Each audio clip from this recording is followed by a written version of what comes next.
เดี๋ยวพี่น้องเอ้ยบอกวันนั้นไปเวียกมาก็แม่นเห็นเด็กน้อยอยู่นี่ถ้าจะหายเดี๋ยวพี่น้องยังพากันออกมาเอาแถวว่าตายทิ่มแล้วบ่แล้วบ่เดี๋ยวนี้น่ะแม่พากันมาไม่ยังว่าตามวานแม่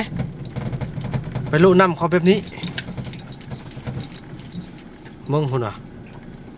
เฮาคิดที่เฮาบ่ฮู้เด้อเขาสิว่ากันจังได๋ที่ว่าเฮาบ่ฮู้ยังแม่นแต่ดึกน้อยดึกแว้งแท้พุ่นพุ่นนัวพุ่นนัวที่แบนใส่เข้าอีกเฮ้ยเนาะพี่น้องเอ้ยยุ่งขนาดพี่น้อง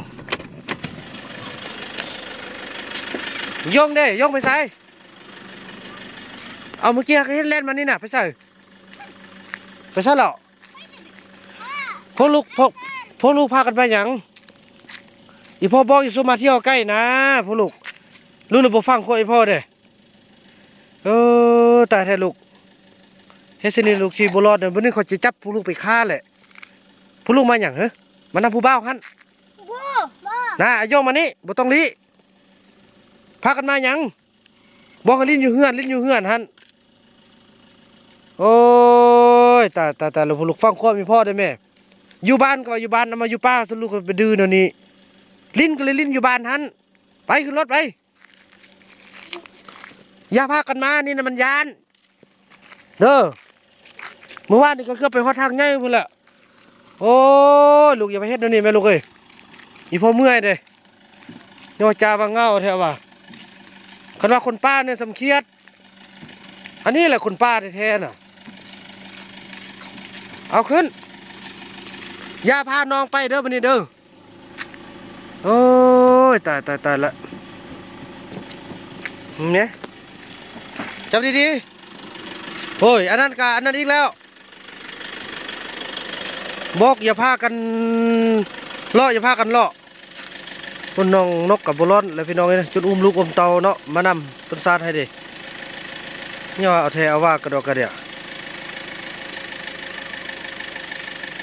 นี่หันหลังรถนี่แหละแทนลูกบ่เบิ้งน้องเด้ลูกน่ะมาขึ้นรถเลยหาทางซ่องเลย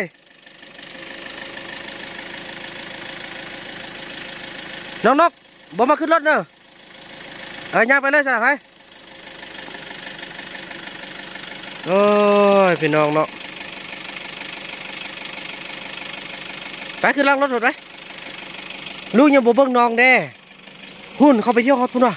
ยานวันนี้เขาจับเดี๋ยวไปขึ้นรถไปขึ้นล่างเข้าไปบอกเขาบ่ต้องไปวันนี้เด้อเด็กกันพุ่นนำบ่มาฮอดนี่พากันออกไปนอกพุ่นแหละไปขึ้นทางล่างเลยลูกโอ้อย่าพากันไปวันนี้อย่าแกแดะไล่มันยังผู้น้อยอยู่ฮะน่ะอักแกะบ้านมีเลือดเถอะอย่าพาไปเถอะวันนี้ก็ตาย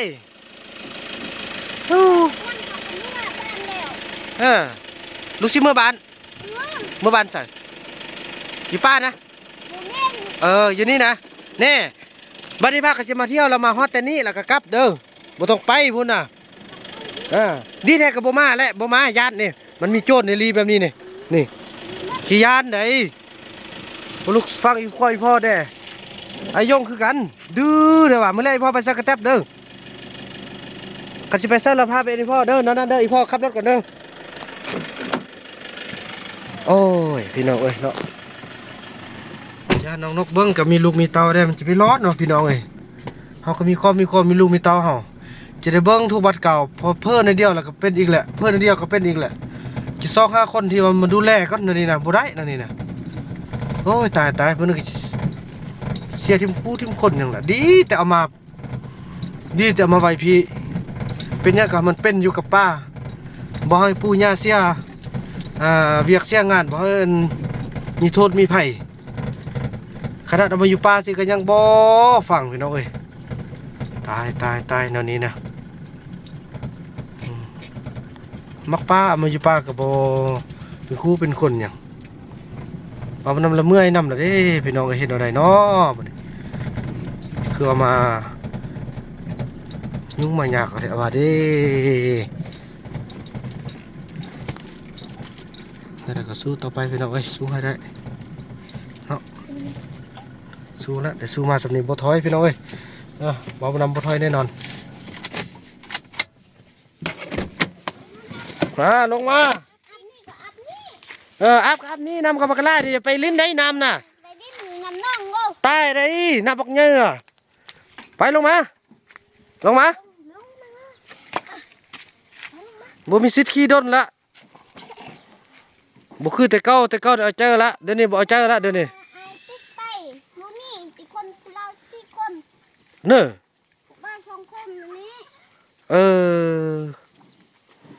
ยงลงมาแม่อยู่พ่อจะเอารถไปเวียกก่อมันสิมันมาฮับใส่คือเจ้าขึ้นได้เลยบอกอยู่สภากันไปไปเฮ็ดหยังมื้อนึงก็ไปจมน้ำใต้หันไปอยู่ห้องมันไว้คานบ่ดีนำเราได้โอ้เนาะยังเอาแท้เอาว่าอยู่ดีว่าด้านแท้ว่าอดเอาทิพย์จนได้ก็ได้เฮือนละ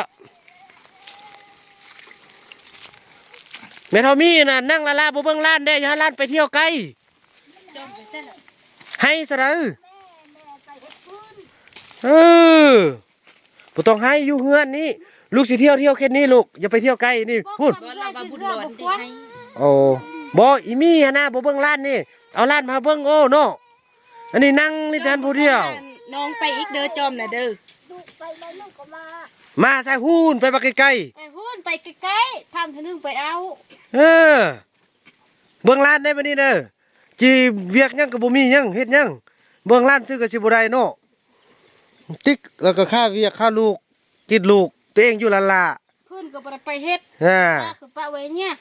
หน้าพาก็มีนี่บ่ไปเอาฟืนให้ฟืนสิดังก็ยังน้อยเดียวนึงบางทีเฮาก็บ่มีหมดดอกโอ้ยไอ้กันเลยเชื่อให้ยานเมื่อกี้นำผู้บ่าวอีกแล้วนี่ก็เห็นผู้บ่าวมันนี่ยอกลิ้นเด็กน้อยเขามาเฮลลิ้นน้ำแล้วเขาหนีแล้วเขากันโทไปนะโอ้ก้มบุญมีกับบุหันเดอาแกะยังน้อยอาแกะยังติดบ่แม่นอาแกะทะวึงแจะบ่ได้เนาะแจะบ่ได้อันนี้ก็มาแต่งหน้าแล้วเขาบ่หันได้ไปนำเข้าอันนี้ก็แต่งหน้าสิไปอย่ามันนี่เบิ่งเด้อย่านมันใกล้ย่านมันนึงออกไปหุ่นไปลิ้นน้ำตกน้ำตายมันนึงรถต่ำนี่น้ำอัพอัพอยู่นี่น้ำเนาะ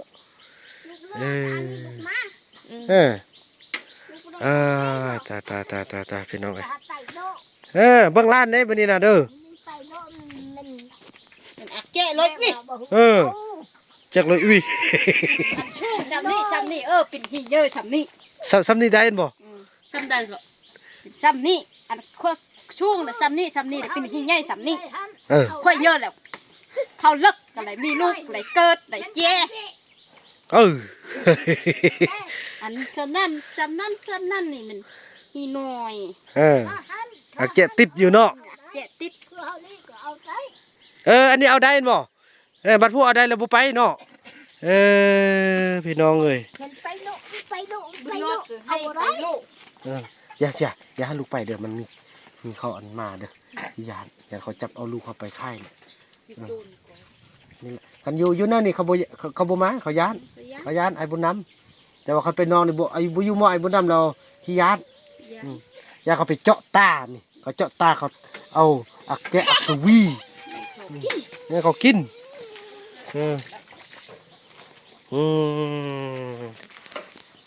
อดเอาเด้อตึมอีก5 ปีซะเด้อขันยังอดบ่ได้แท้ๆก็ได้5เป็น6 7 8เป็น8 ปี18 ปีจึงค่อยเอาพวกน่ะ